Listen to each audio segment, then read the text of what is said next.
아마 장준하 선생, 그 이름을 기억하시는 분들이 계실 겁니다. 일제강점기에 광복군과 임시정부에서 독립운동을 하신 분이죠. 독립 후에는 1953년에 월간지 사상계를 발행하면서 과연 가난한 분단 국가가 어떻게 미래를 열어갈 수 있을까, 그 지적인 문화적인 자산을 응집시키기 위해 노력한 분입니다. 또 글의 힘으로 독재에 맞서 싸우다가 여러 번 연행되고 투옥되기도 했었죠. 1967년에는 국가원수 모독죄로 투옥된 상태에서 7대 국회의원에 옥중 당선되기도 했고요. 그러다가 1975년 유신헌법 개정을 위해 노력하다가 의문사를 당합니다. 나중에 아마 타살일 것이다라는 결론이 나기는 하지만 여전히 의문의 죽음을 당한 것이죠. 그 장준하 선생이 1944년 1월에 일본군 학도병에 징집됩니다. 그래서 중국 쉬저우에 배치가 된 적이 있어요.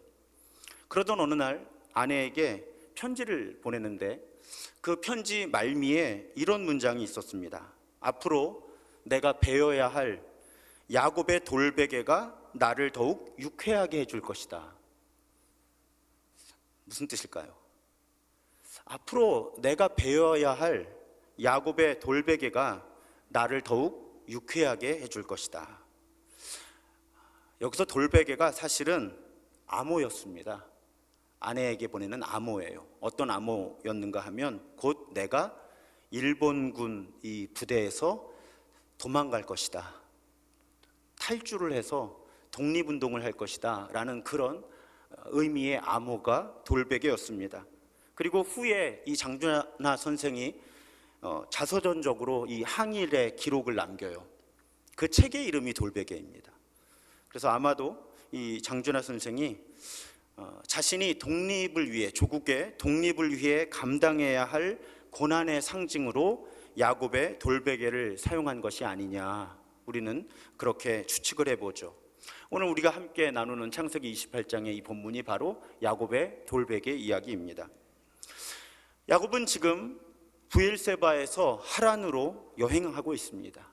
대략 800km가 넘는 여행이에요. 걸어가는 여행이죠. 그러다가 야곱이 어느 밤에 길에서 돌 하나를 가져다가 베개로 삼고 잠을 청합니다. 사실 도망자의 처지였죠. 자신을, 그것도 다른 사람이 아니라 쌍둥이 형 에서가 죽일 수도 있었던 그런 상황이었기 때문에 야곱은 지금 형 에서의 손길을 피해서 외삼촌의 집으로 도망을 가던 길입니다. 왜 그랬죠? 야곱이 아버지를 속여서 형이 받아야 하는, 마땅히 받아야만 하는 장자의 축복을 가로챘죠. 형의 옷을 입었고요, 팔에 난 털까지 이렇게 가짜로 붙여서 이제 눈도 어두워지고 모든 감각이 어두워진 나이든 아버지를 속이고 형에게 가야만 하는 장자의 축복을 가로챈 것입니다. 하지만 그 속임수는 큰 대가를 치러야 했던 것이죠. 여러분 아시는 것처럼 이미 에서가 일전에 한번 팥죽 한 그릇에 장자권을 포기하는 해프닝이 있었습니다. 아니 배고플 때야 뭐 그까지 장자권하고 팥죽 한 그릇을 먹었겠으나 나중에 배가 부른 다음에는 팥죽 한 그릇 주면서 장자권을 가져가려고 했던 그 동생이 얼마나 얄미웠겠어요. 게다가 형에게 와야 하는 그 축복을 가로챘으니까 매우 분노를 했겠죠. 그래서 어머니가 이제 너 도망가라, 도망하던 길에 누워서 또 잠은 자야 하니까 할 수 없이 가진 게 없어서, 여러분 돌베개가 말이 돌베개지 베개였겠어요. 사실은 그걸 베고 하룻밤을 자야 되는 상황이었죠. 한마디로 처량한 신세였습니다.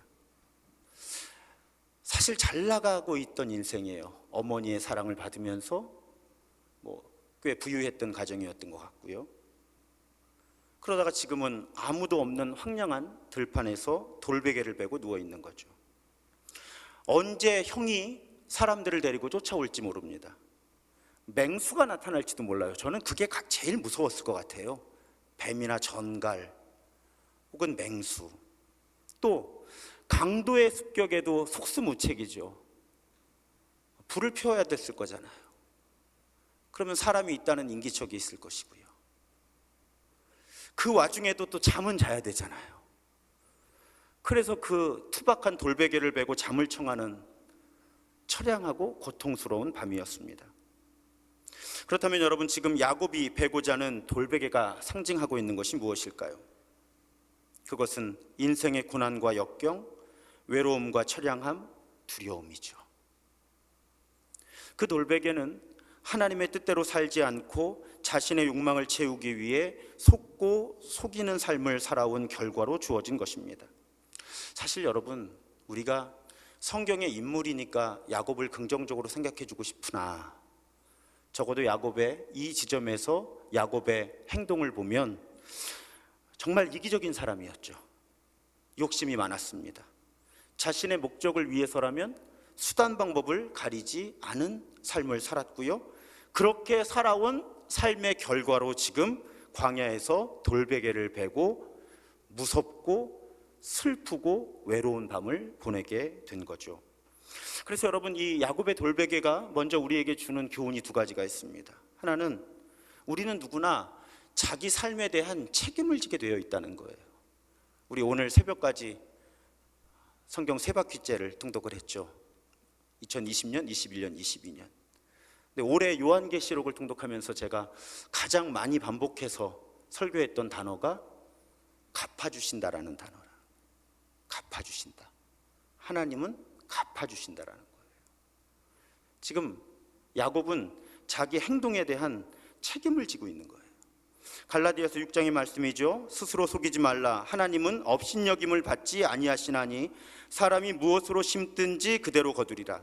자기의 육체를 위하여 심는 자는 육체로부터 썩어질 것을 거두고 성령을 위하여 심는 자는 성령으로부터 영생을 거두리라.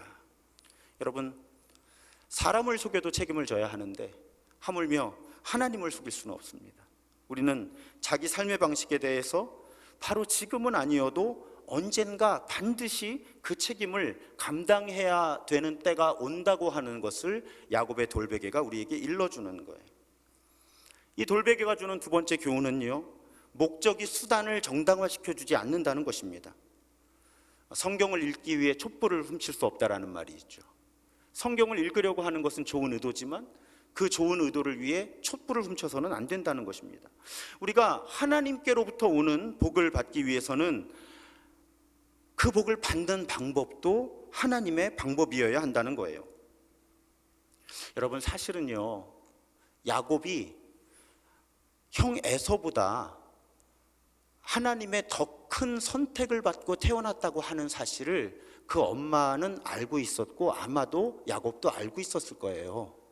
그러면 하나님께서 그 언약대로 복을 주실 때와 방식을 기다려야 한다는 거죠. 그 방식을 분별해야 됐다는 거예요. 그런데 이 리브가와 야곱의 문제가 무엇입니까? 하나님께서 이 에서보다 야곱을 언약의 백성으로, 언약의 자손으로 선택하셨다는 사실을 아는데 그 언약을 성취하는 방식을 거짓말을 선택한 거예요.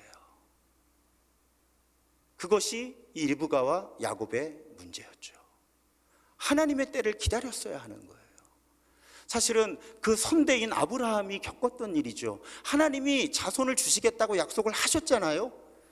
그러면 기다렸어야 되는 거죠. 기다리지 못해서 사실은 그 이삭도 어릴 때 어려움을 겪었었잖아요. 그런데 똑같은 일을 반복하고 있는 거죠. 하나님의 언약을 신뢰하고 기다리지 못하고 거짓말을 통해서 하나님이 주시는 복을 가로채려 한 것이 이 리브가와 야곱의 문제였어요. 여러분, 하나님께 복 주시기를 구하면서 하나님의 방법으로 그것을 구하지 않는다면 그것은 결국 하나님께 인정을 받을 수 없게 됩니다. 오히려 하나님을 어렵게 만드는 거예요. 그냥 야곱이 그 자리를 잘 지켰다면 아마 하나님께서 야곱을 통해서 그 구원의 이야기를 이어가시기가 훨씬 쉬웠을 것 같다는 생각을 해요. 그런데 이 리브가와 야곱이 하나님의 언약을, 그 약속의 때와 방법을 기다리지를 못하고 형과 아버지를 속이는 방법을 선택했기 때문에 그 다음부터 야곱의 인생도 꼬이고 가족 모두가 불행한 시간을 겪고요, 굉장히 복잡한 일들이 많이 일어나죠. 아마 하나님이 계속 이 집 저 집에서 그 일들을 수습을 해가셨을 것 같아요. 그래서 여러분, 쉽지 않습니다. 아주 거친 농담이죠. 길에서 1,000만 원을 주신 거예요. 하나님이 나에게 물질의 복을 주시려나? 이러시면 안 된다는 거죠. 하나님이 1,000만 원의 복을 주시려면 다르게 주시겠죠. 길에서 떨어진 돈을 주어서 그건 빨리 주인 찾아주셔야 되는 겁니다. 경찰에 신고하셔야 되는 거고요. 하나님은 아마 다른 방식으로 물질의 복을 주실 거예요. 바로 그런 문제입니다. 야곱과 리브가는 그 문제의 덫에 걸려서 지금 이 야곱이 돌베개를 베고 그 외롭고 무섭고 두려운 밤을 보내게 되었다는 말씀이에요. 근데 이야기가 반전이 되죠.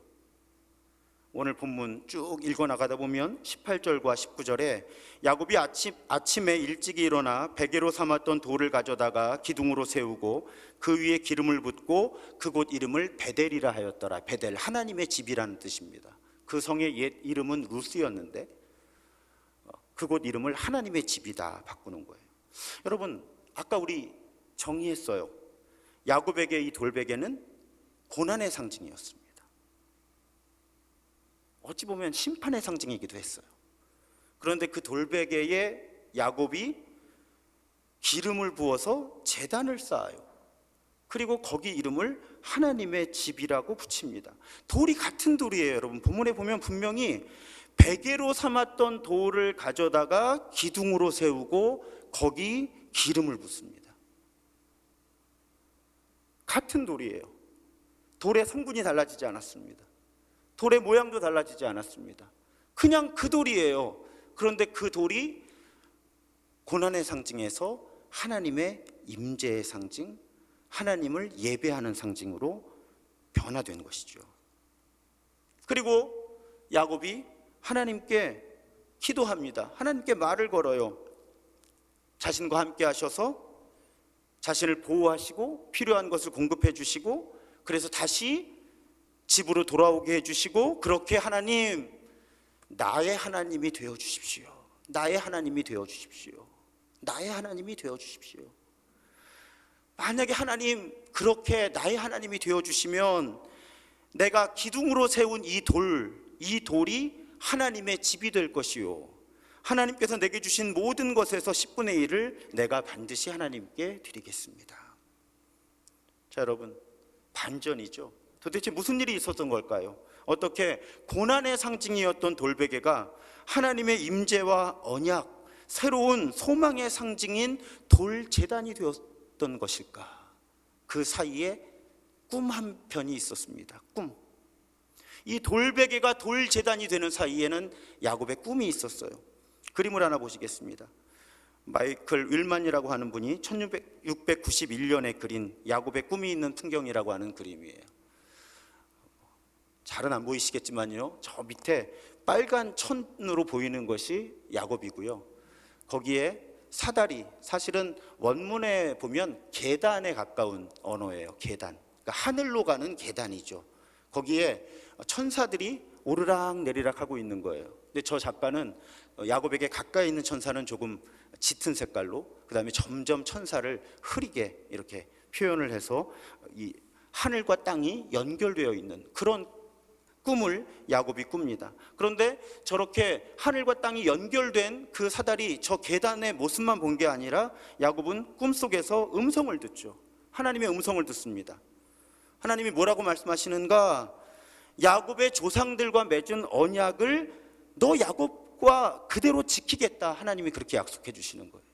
이제 괄호 열고 하나님의 속마음을 제가 이렇게 좀 표현을 하면, 야, 너는 진짜 내가 선택해서 복을 주려고 언약의 계보를 이어가게 하려고 했는데 너 왜 그때와 방법을 기다리지를 못하고 이 돌베개 베고 자는 이 지경이 되었니? 내가 너 때문에 속상하다. 그런데 내가 너의 조상과 맺은 언약이, 그 언약이 마음에 걸려. 나 여호와 하나님은 한 번 맺은 약속은 지키는 그런 신이거든. 네가 지금 돌베개를 베고 자는 이 꼬락서니를 보면 정말 어떻게 할 수가 없는데, 네가 정말 대책이 없는 것 같은데, 내가 너의 조상들과 맺은 언약에 신실하기 때문에 너와 맺은 언약에도 신실할 거야.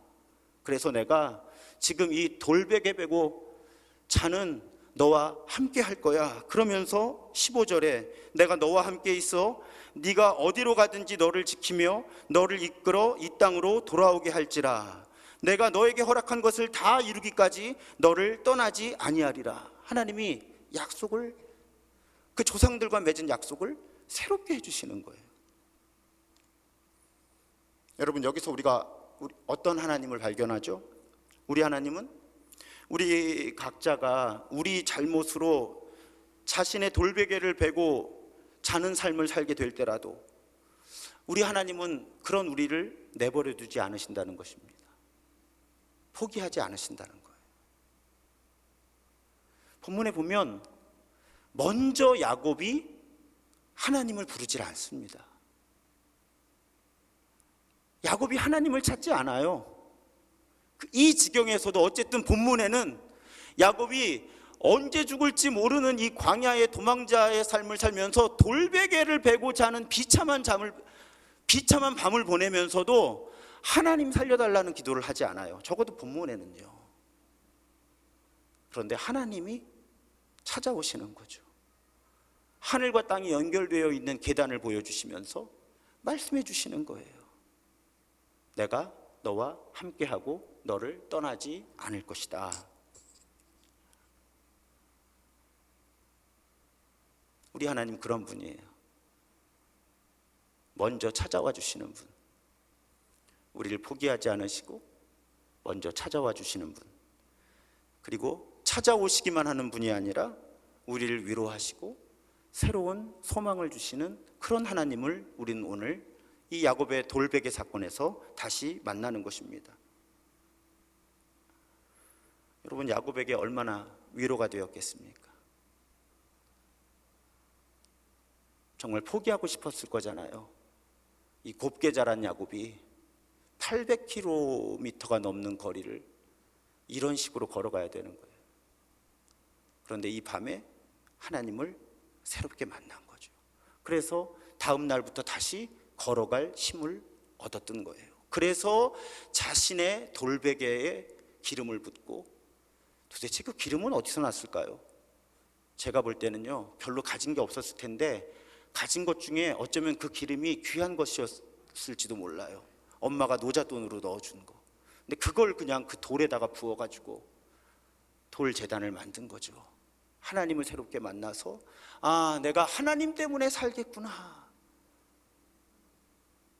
그 위로와 소망을 얻었기 때문에 이 꿈이 사실은 꿈 자체보다는 그 꿈을 통해서 자신을 드러내신, 또 언약을 새롭게 하신 하나님 때문에 이 야곱의 돌베개가 돌 제단이 되었다는 것입니다.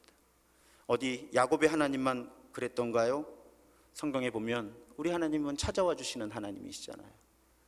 엘리야가 영적으로 탈진해서 한 로뎀나무 아래에서 죽기를 청했을 때도 하나님이 찾아와 주셨죠.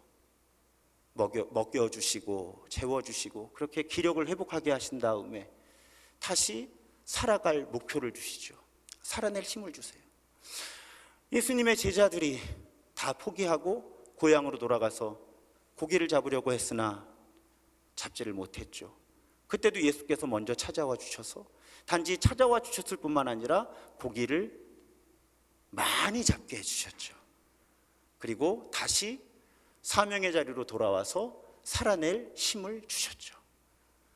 우리 성경에서 우리가 만나는 하나님은 먼저 찾아와 주시는, 그리고 우리들의 자격과 능력과 상관없이 하나님께서 우리와 맺으신 언약에 신실하셔서 우리를 살아내게 하시고 하나님의 뜻을 이루어갈 수 있는 기회를 주시는 그런 하나님이시라는 말씀이에요.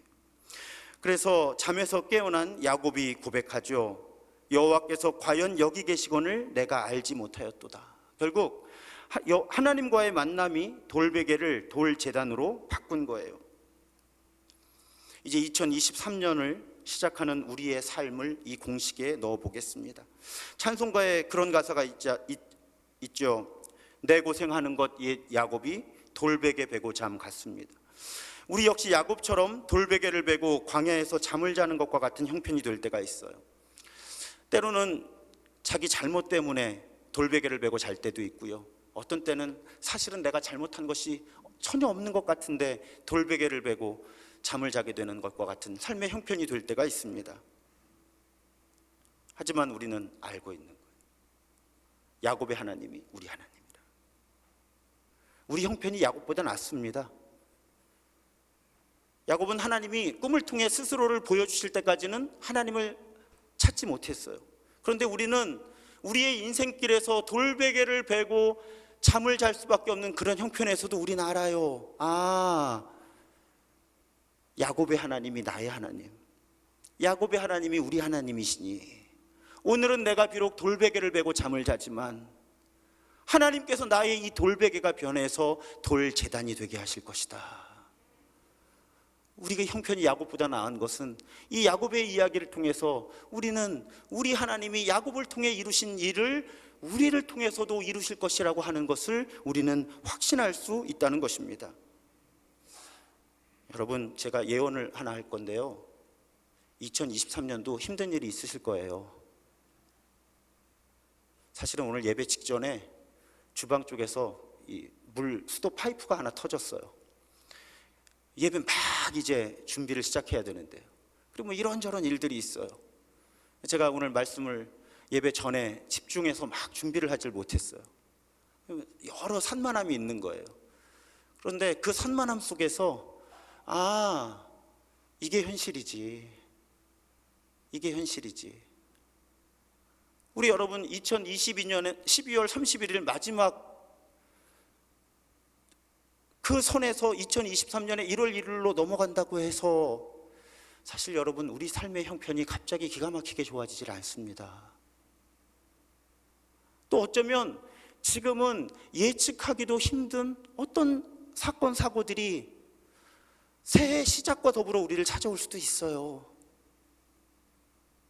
하지만 우리는 오늘 이 야곱의 돌베개가 돌제단으로 바뀐 사건을 보면서 그럴 때마다 우리가 어떤 행동을 해야 하는지를 발견할 수 있는 거죠. 한 가지 고백을 하면 됩니다. 하나님이 지금 이곳에 계시다. 야곱의 고백이잖아요. 여호와께서 과연 여기 계시거늘 내가 알지 못하였노라. 여러분, 우리 2023년 한 해를 살아가다가 사실은요, 돌베개 베고 자는 밤이 너무 고통스러우면 하나님이 함께 하신다는 것도, 나를 포기하지 않으신다는 것도, 계속 하나님과 동행하며 하나님 주시는 회복을 경험하고 하나님의 뜻을 이루게 될 거라는 것도 믿기 어려운 순간들이 옵니다. 그래서 여러분, 눈에 보이는 데다 어디 붙여두세요. 돌베개가 돌제단이 되었다. 그럴 때마다 우리 기억해야 합니다. 야곱의 돌베개가 돌제단이 되게 하신 그 하나님이 나의 하나님이시기 때문에 내가 비록 지금 이 순간 돌베개를 베고 자는 그런 고통스럽고 외로운 밤이지만 하나님이 지금 여기 나와 함께 하신다라고 고백할 때 나의 돌베개가 변하여 돌제단이 될 것이다. 제가 자주 인용하는 시편 30편의 말씀이에요. 10절과 11절인데 11절을 읽어드리겠습니다. 주께서 나의 슬픔이 변하여 내게 춤이 되게 하시며 나의 베옷을 벗기고 기쁨으로 띄우셨나이다. 주께서 나의 슬픔이 변하여 내게 춤이 되게 하신다. 여러분, 이제 10분 정도 지나면, 14분 지나면 2023년이 시작돼요. 그리고 1년 있다가 내년 이 시간 송구영신 예배로 모였을 때 여러분, 우리 그렇게 고백할 수 있으면 좋겠습니다. 올 한 해, 여기서 올 한 해는 2023년이에요. 1년 후에 2023년 올 한 해 정말 주님과 동행할 수 있어서 행복했습니다. 하나님께서 내 슬픔을 기쁨으로, 내 돌베개를 돌제단으로 바꿔주셨습니다. 여러분, 우리 그렇게 고백할 수 있다면 성공한 삶을 살아낸 것으로 저는 그렇게 확신합니다. 여러분, 우리 하나님께서는 하나님과 동행하려고 하는 사람들의 슬픔을 기쁨으로 바꾸시는 하나님이십니다. 지금 이곳에, 바로 지금 이곳에 하나님이 나와 함께 하신다라는 고백을 놓지 않는 사람들의 돌베개를 돌제단으로 바꾸시는 하나님이 우리 하나님이십니다. 그 하나님을 신뢰하며 그 하나님과 동행하며 하나님께서 내 가정과 일터와 우리 교회와 이 나라에 하나님의 뜻을 이루셨다.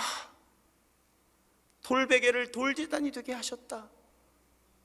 여러분, 우리 내년 송구영신 예배에 그렇게 간증하게 하실 하나님을 기대하면서 새해 첫걸음을 내딛게 되기를 주님의 이름으로 축복합니다. 기도하겠습니다. 하나님, 야곱의 돌베개가 돌제단이 됩니다. 하나님을 만났기 때문입니다. 야곱은 고백합니다. 여호와께서 과연 여기 계시거늘 내가 알지 못하였도다. 우리 2023년 한 해를 살아가며 돌베개 베고 자는 밤과 같은 어려움을 만날 때 하나님이 지금 이곳에 계신다 고백하게 하여 주옵소서.